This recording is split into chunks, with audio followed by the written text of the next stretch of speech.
Welcome to the January Horsey Chat. This is number 6, and we had actually had this Horsey Chat last night, and I totally forgot to record it. So I'm really sorry. I thought I'd just do that this morning, so that we can share it, and people who have not been part of it can actually watch it online. So great to see you, I guess, all coming yesterday. The Horsey Chat has grown out of COVID-19 to keep us all motivated and, I guess, supported during that time where we haven't been able to go out. But as some of you already know, I thought to bring it back this year, mainly due to not being able to run as many clinics that I have last year. And so I didn't sort of wanted to leave you in the lurch and continue with a channel that will support you through your journey. Its purpose is to share, I guess, my knowledge on the topics that might interest you, that I have gathered from your feedback. And if you would like me to cover a particular topic, please let me know. And I can look into it and then do a Horsey Chat on that one. So let me just share the screen so that I can introduce to you what we are looking at today. So just be with me for a second while I do that. Okay.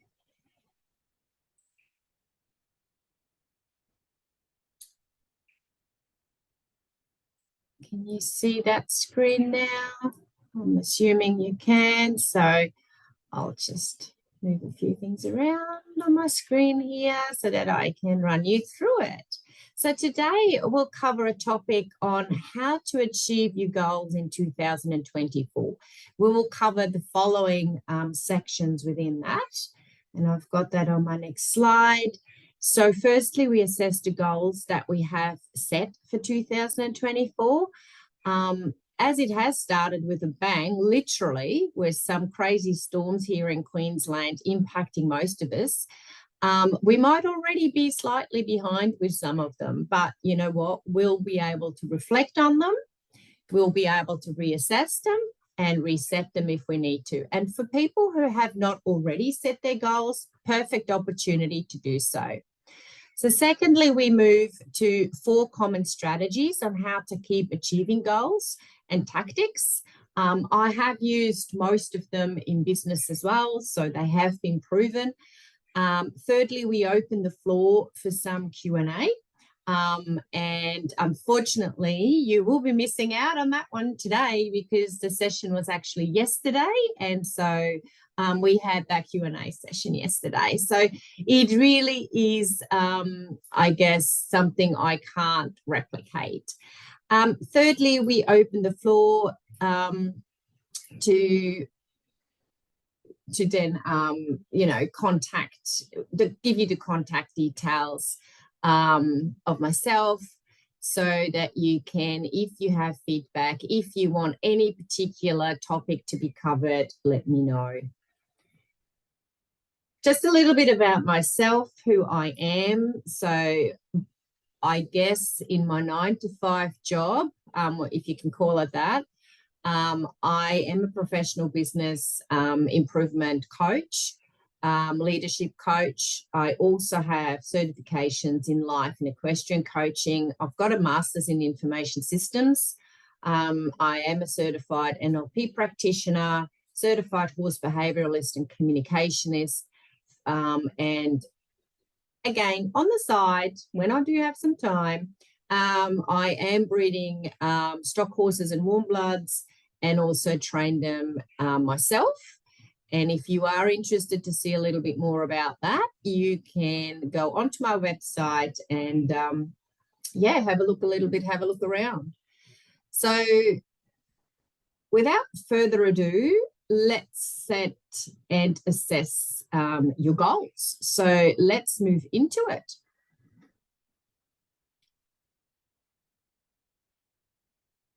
Starting with that, I always like to just come up with a couple of tips and facts. So a couple of tips and facts in goal setting. For example, in 2002, Charles Snyder, he's an American professor who specialized in positive psychology, suggested in an influential paper at the time,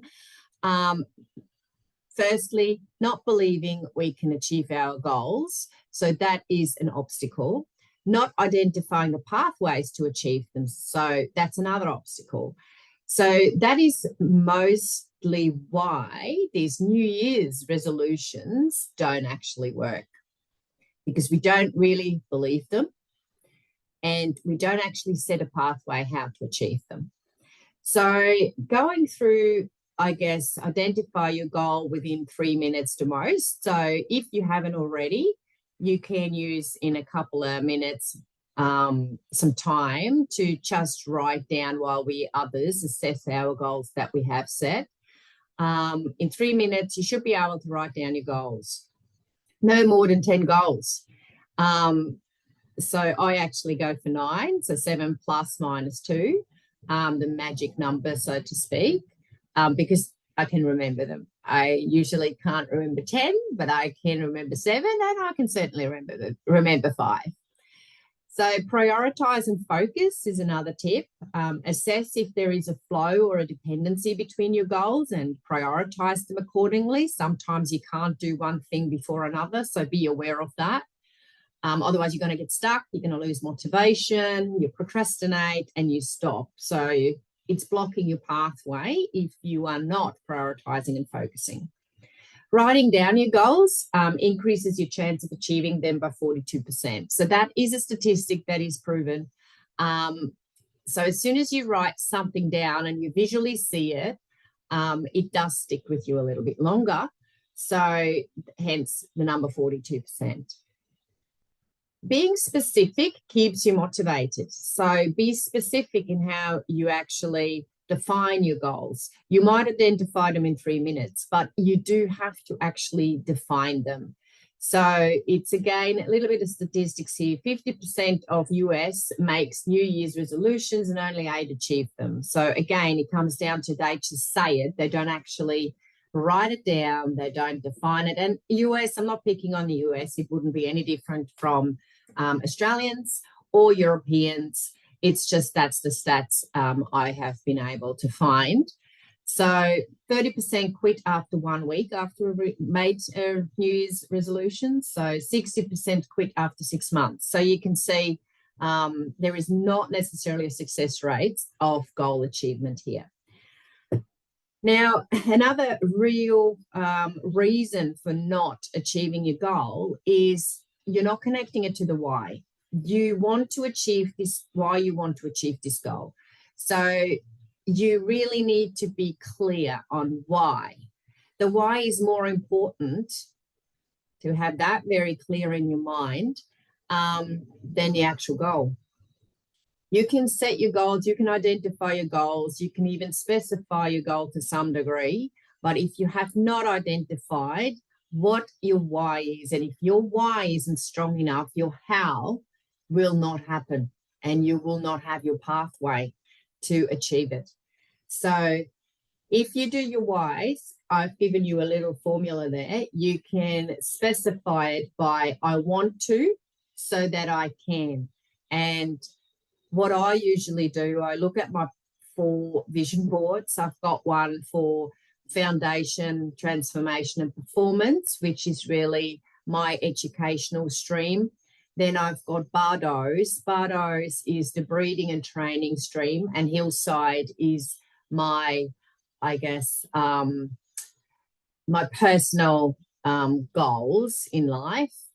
And then I've got a family stream, which is the partnership with my partner, where we've got our goals together. So these 4 vision boards have very clear whys, and they are specified so that it gives me the pathway on what I have to do and how I have to do it to achieve these goals. So be very clear with your why. If your vision is clear, the result will appear. So that's Terry Saville or Foy. Setting goals is the first step. That's correct. To turn invisible into visible, meaning write your goals down so it becomes clear. It's on paper, you can see it. and then continue with defining it. So that's, I guess, a few tips if you have not already thought about it when you did set your goals. Make sure you have covered these tips. I've got some more for you here. So start small, start now. If your goal is ambitious and seems daunting, break them down. I certainly have lots of them. I've got very high expectations, high goals, big goals, complex ones. So I usually break them down in sub goals. Visualize them, create a vision board. I've mentioned that before. If anyone is interested to, have a look at vision boards, by all means, let me know and I can help you do a vision board. So I've got, as I mentioned before, 4 different vision boards, which then connect to the pathways, the calendar for each one of these vision boards and the key actions.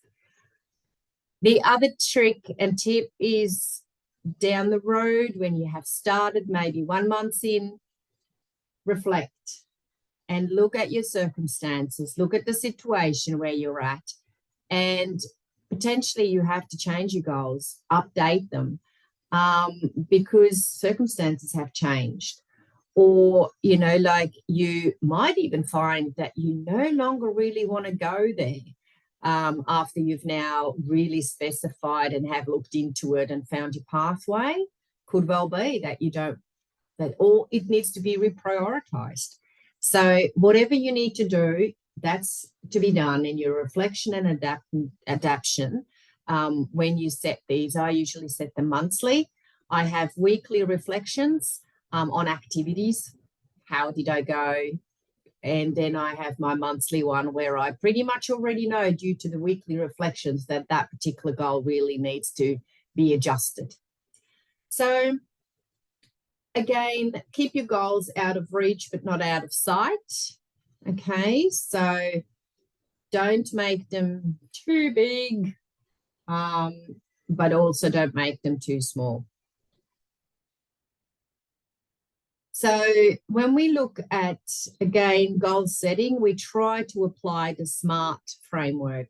For those who have not heard about the SMART framework, SMART stands for specific, measurable, achievable, and relevant and time-bound. So again, specific means make the goal simple, sensible, significant, and write it down. Write it down in past tense. That's another tip, because you want to basically work your way back from when you have achieved your goal to now. So it's in past tense. You've done it, you've finished.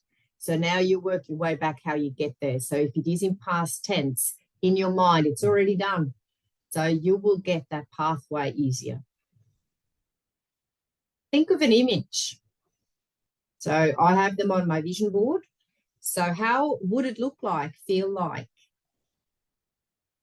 So put that out there.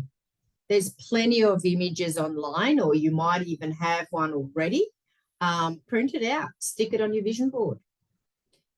Then the other one is measurable. So measurable means, is it meaningful? Does it motivate you? If it doesn't motivate you, you're going to struggle. You're really going to struggle achieving it.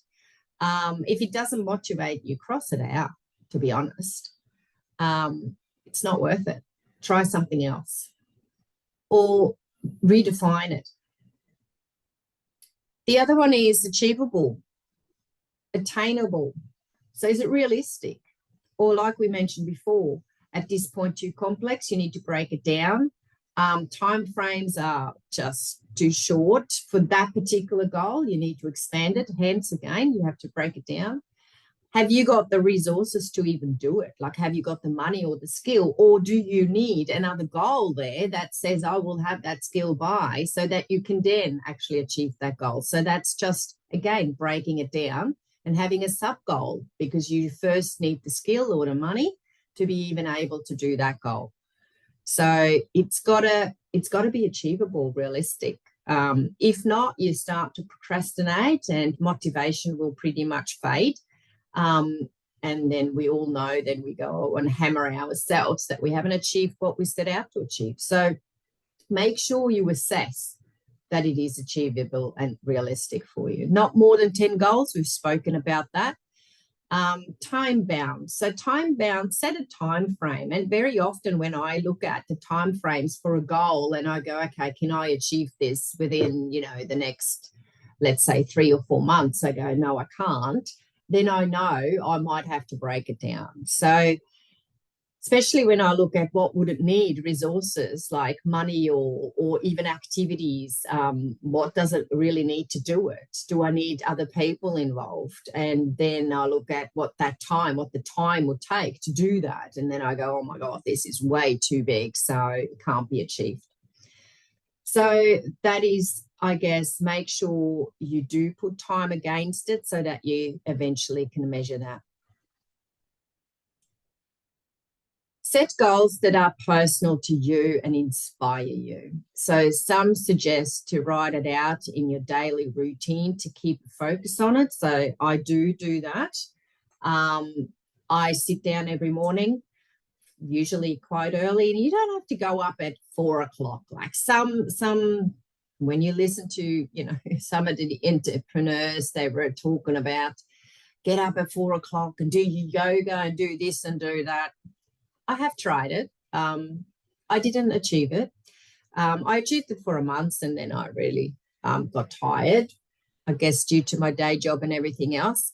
But I do still, every morning, I do get up and I do sit down with my cup of coffee. I do have my little journal and I write down my, I guess, aspirations, how I want to feel today, like what activities I want to do today. And I do write down right up the top the actual goals I have.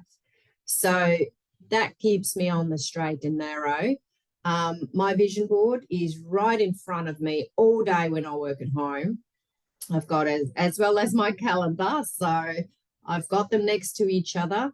So I've got my vision board on one side and my calendar on the other. So it's constantly in my face. I don't say you've got to do that. Maybe I need to do that just to keep myself honest. So the other one I would like to, I guess, bring up is mindset. Mindset is another important factor to achieve your goals. Glass half full is the approach to have. Glass half empty might not get you there. So seek out some books if you struggle to be positive. If you like what I found with my journal, especially when I get to the point or the question in my journal where it says, how do you feel right now? Lately, I can say anxiety, restless, not sad necessarily, but mainly anxieties and restless. These are some of the keywords that seem to come up in my mind, in my head, right when that question is being read. So I know I assess if my glass is half full or half empty. So during the process then of that morning session, I'm trying to move towards the positive. So and sending out thoughts that are more positive, and also seek out a podcast or something to listen to that lifts my spirit a little bit. You don't wake up every morning the same way, but I think the important thing is assess it. Assess where you're at right now, and then and especially when it is on physical, on paper, and you go anxiety, restlessness, sad, you go, holy dooly, I think I gotta do something, right? So that's my tip, I guess, to you guys. Or take it or leave it. It's up to you guys. It certainly works for me. Keep in mind, I do this for a living, this whole goal setting stuff, for 25 years. So to me, it comes nearly like riding a bike, like second nature, right? So if it doesn't to you, you might need a few months to get into a routine of this. And also what helps is make smaller goals and not as many goals, maybe in the first year. And then the better you get at it, with that whole continuous reflection and improvement cycle, applying that to it, I think you will get there in the next following years. So just don't be too hard on yourself. Be kind through this whole process. It does take a little while to get into a routine or a habit.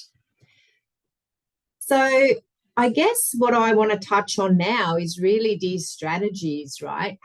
And tactics, how to, I guess, get to achieve these goals, get to that habit of or routine of focusing and defining what your actions are that will get you there. So let's have a look at some of these key strategies. And when you look at them, they're very business-like. They're not horsey-like. Horses don't have a watch. Horses don't have a plan for tomorrow. Horses live in the now. So this is really us. This is really us having some tools to keep us on the straight and narrow. You will find you can set your goals with your horses, and you potentially have to adjust it on a daily basis. I'm not saying the goal, but potentially the tactics, or you have the activity. So if you have in mind to do a particular activity today, you get into the round yard or into the arena or onto that trail, and your horse is just not what it was yesterday. Adjust it. You got to adjust it. You can't hammer it. The horse hasn't got a plan. It hasn't read what you have on your vision board, and it, quite frankly, doesn't care. So this is for you. These are tools for you. Hence, they look a little bit businessy, but as long as you keep being flexible, and this is one of the pieces in here, and adaptable, these work. So again, just to mention strategies, SMART goals. So that's what we've just gone through. So make sure all the way through they are SMART goals, that you are able to measure them, and you are they are realistic. So in your reflection sessions every month, just question that again, look at it again, and make sure it is still SMART and it's still achievable. Then the implementation intentions. Make sure your intentions are clear. This involves planning specific actions and linking them to situations. So state when and where and how you will take this action. Again, with the horses, it can be quite loose and you might have to adjust it. But state them anyway. This will give you a clear path for the goal attainment and reduces reliance on, your willpower alone, right? I mean, sometimes it's just the willpower that drives us. So make sure you do that. So for example, I'll give you an example in a minute. The other item is the SWOT analysis. So I guess, when you set your goal, prior to that, I usually do a SWOT analysis. I look at what are the strengths and weaknesses and opportunities and threats. And then I use that as a planning tool, so that I can say, okay, well, this goal, what are the strengths around it, weaknesses I have around this goal? If I want to achieve this particular goal, have I got any strengths that would help with achieving this? Have I got weaknesses, like skills that I'm lacking? Are there any opportunities that potentially are out there that I could tap into to make this goal happen? And the same with the threats. Are there any risks or threats that I won't be achieving it? So make sure you assess your goals in the phase of describing them, that you know what you're up against, or you know what goes for you. So this will then guard your pathway to achieve the goal. So this tool will help you to make sure that you don't have too many hiccups on the way to achieve your goal. So write down the strength, the weaknesses that potentially you have in achieving that goal. Write down the opportunities you might have or there might be, as well as the threats. Then Kaizen. So Kaizen is another topic to mention here. And I guess for most of you, you might have not heard about it. Kaizen is a Japanese term that means change for the better. It's been used in continuous improvement. Toyota, you might have heard Toyota's continuous improvement framework has pretty much the foundation of Kaizen. And it involves making small incremental changes over time. So it, like I mentioned before, review, like reflect every month or daily, weekly, what can you do better than what you have been doing in the previous months, in the previous week, or the day. So that mindset, that continuous mindset will help you to achieve your goals. So the strategy is particularly effective for long-term goals. So by focusing on small, incremental, consistently, you can build momentum and make progress without feeling overwhelmed. So basically, you're just chipping away at it, okay? So it's not that you jump from A to X, right? You go on A, B, C, D. So step by step through it. And eventually you've got the whole alphabet, right? So that is Kaizen. So once you know where you're going, it will motivate you. Again, that's your why. You really need to make sure your why is specific and you've got that sorted. So SMART goals, daily handling skills completed with 2 foals, for example, by the 30th of April. That's one of my SMART goals. So we've had, as you know, or as you might have heard, we had 1 foal born on the 31st of December and another foal born on the 4th of January. So both of these goals, both of these foals are going at the moment through daily handling skills. There are particular sessions that I'm running with them, but we handle them every day anyway. But there is particular sessions I run with them where I actually have them a little bit confined, either in a stable or in a round yard. We touch them all over. We do like scratchies. We catch them. We groom them. We start introducing them to the halter, to leading them with the mum at this stage. We pick up their feet. We make sure they got respect at feeding time. So at the moment, they're still just on the milk. So there is not that problem, but it will come. Then yielding from and to pressure on basic levels. Then touch it all over, going for walks with the mum, accepting the worming paste. And what we do there is we basically, and this is not right now, they're only a month old, but eventually what we do there is we fill a syringe with apple mousse and we let them basically touch it. So that comes back to, we also introduce them to obstacles. So one of them will be the syringe. I just introduce them to the syringe and see how they go. And usually what they do is they grab it with their mouth. And so I've had a lot of my foals and then weanlings starting when I come with the worming paste in a syringe, they grab the syringe. So all I have to do is press it slowly, not squirt it in like you're panicky that you don't get it, right? Which often people do. They go in and then quickly, let's shoot this paste up their throat. And then they wonder when the horse kicks up the head and, wants to get out of there. So mine, I just slowly put it in and they love it.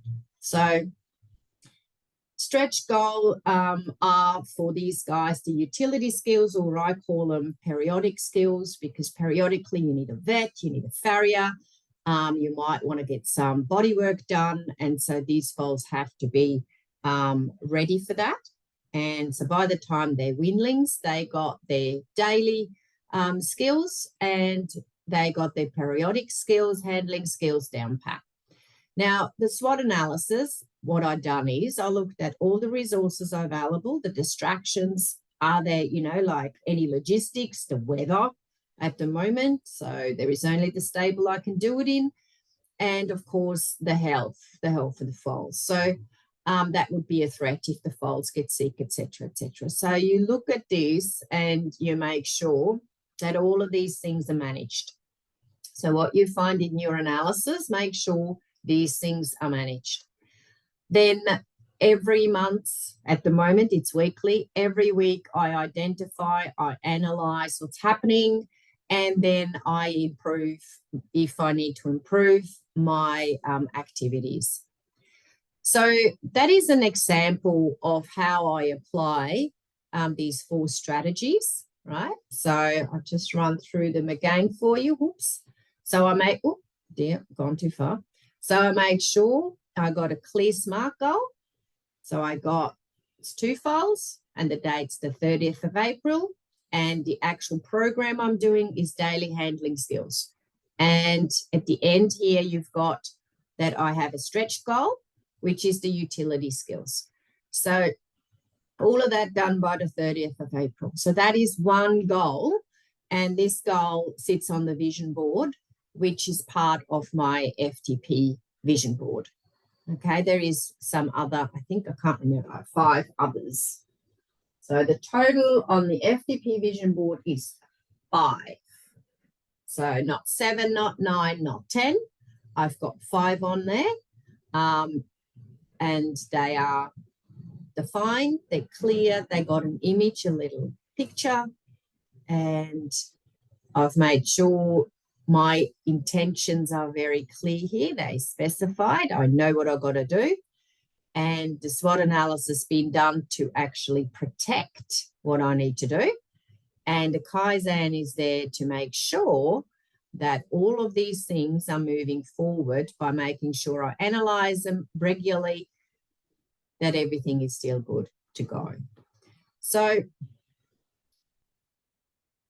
when we move on from the strategies now into the tactics, I guess I just cover a few things there. I've got, again, 4 tactics in there. One is healthy habits, time management, accountability, and adaptability and flexibility. So healthy habits to me is every day I have my morning routine. It sets me up in the morning where I do, write down my actual goals, but then also affirmations, and I do write down the actions. I write down how I feel. So it's quite a little journal with lots of different questions it asks me to complete. So, for example, I write down the date for a start, and then I ask myself, how do I want to feel today? And I write that down, right? So then I write down what would I be grateful for today?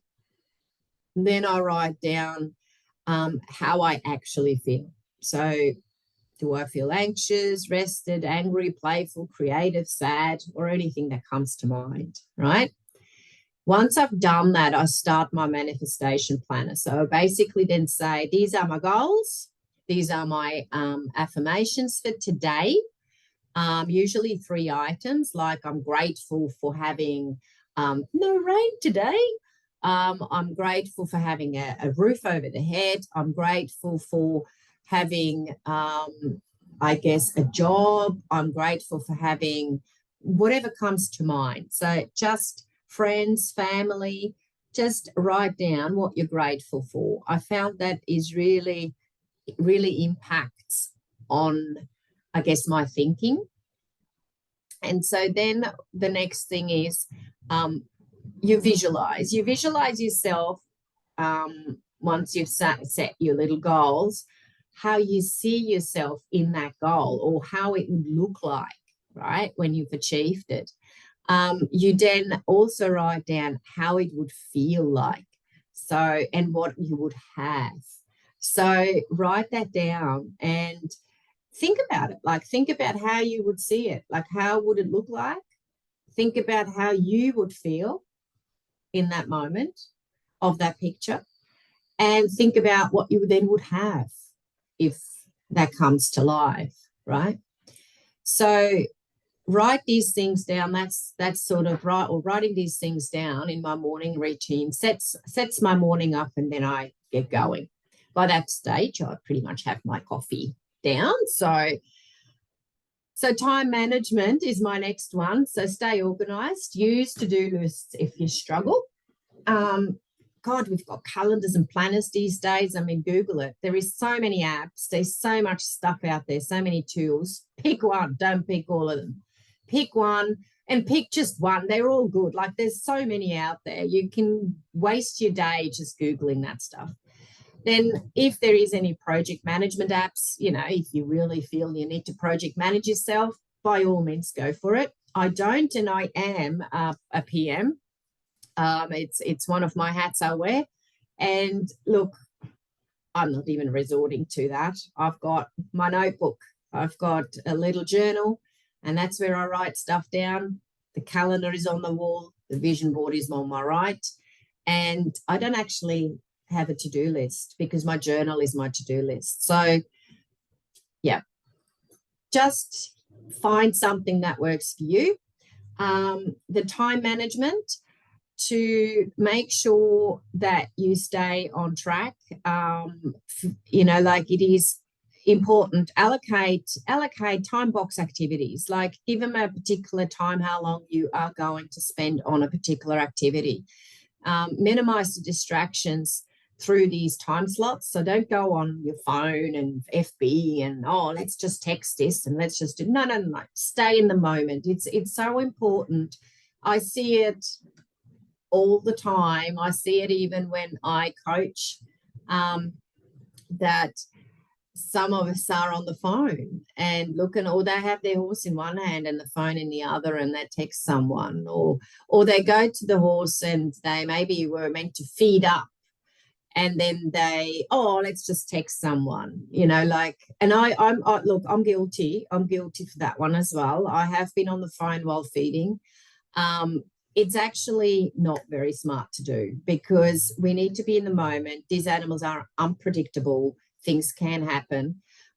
So we really should pay attention at all times. It's only a numbers game of incidences, and eventually something will happen, an accident will happen, right? Zero harm, we all know about it. It's again proven stats around that. You've got so many near misses until you cop one. So time management, time box things, be in the moment. Accountability and partnership. So share your goals with trusted friends, share them, because what that does is it makes you accountable. Establish regular catch-ups to discuss the progress and challenges. Having someone to hold you accountable can provide motivation and support, definitely can. So share your goals, have an accountability partnership with someone. Adaptability and flexibility, I think we've touched on that one. Be open and adaptable, learn from setbacks and adjust your approach as needed. I think we covered that. Be flexible and navigate unexpected challenges and find alternative routes. So that happens to me daily. Like you are in the arena or in the round yard, and your horse is just not seeing it the way you do, and you want it to do a particular activity and it does not want to do that activity or doesn't understand what you actually want. So change your route, change your approach. And I get it.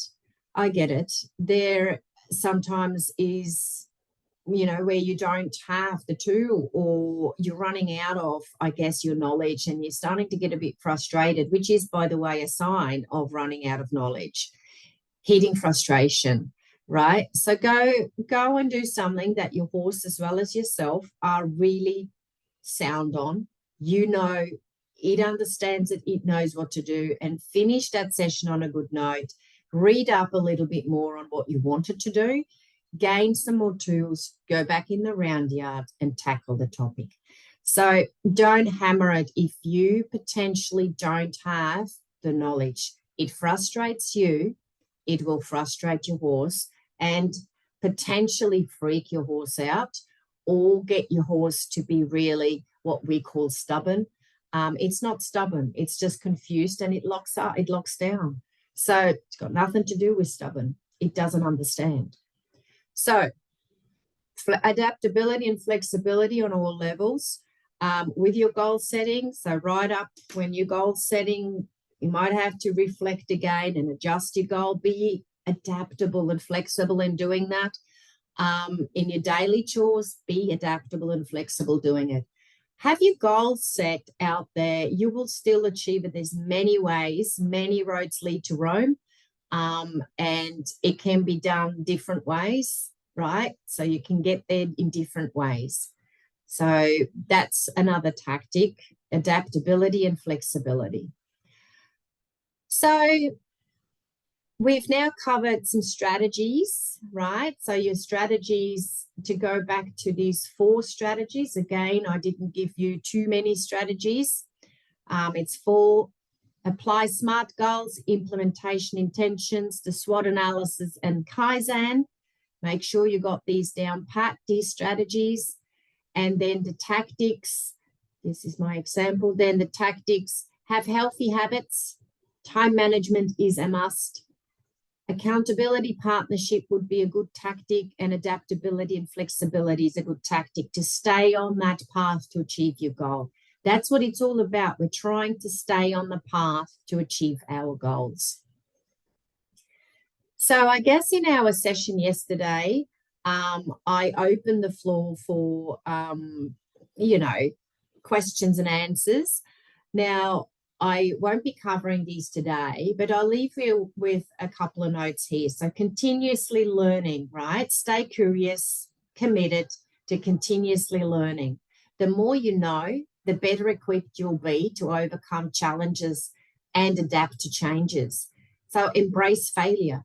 Embrace when things don't work out perfectly. Finish on a good note and then go and gather some knowledge. Continuously learn so that when these challenges come up, you can just open your tool bag and pick another tool, pick another type, another approach to get to an outcome. So the more you know, the more you've learned, the more of these tools you have, the less blockers you will have. I'm not saying that you don't have any, because it is a continuous learning journey with horses. I have not yet ever had the feel that I'm done. I've learned it all. So remember that achieving goals is a dynamic process, and it's essential to stay resilient and adaptable as you work towards them. Regularly assess your progress, as I mentioned many times now, and adjust your strategies if needed, and stay committed to the journey. And that will get you there. You will achieve your 2024 goals that way. So contact me if you've got any questions, if you need any help in either setting your goals or achieving your goals. If you are keen to have me run a particular session on a particular topic, please let me know. So I guess this is it for now. My final note would be stay committed to your horses, listen to your horses, and continuously look for ways to improve your journey with your horse. Bye, everyone.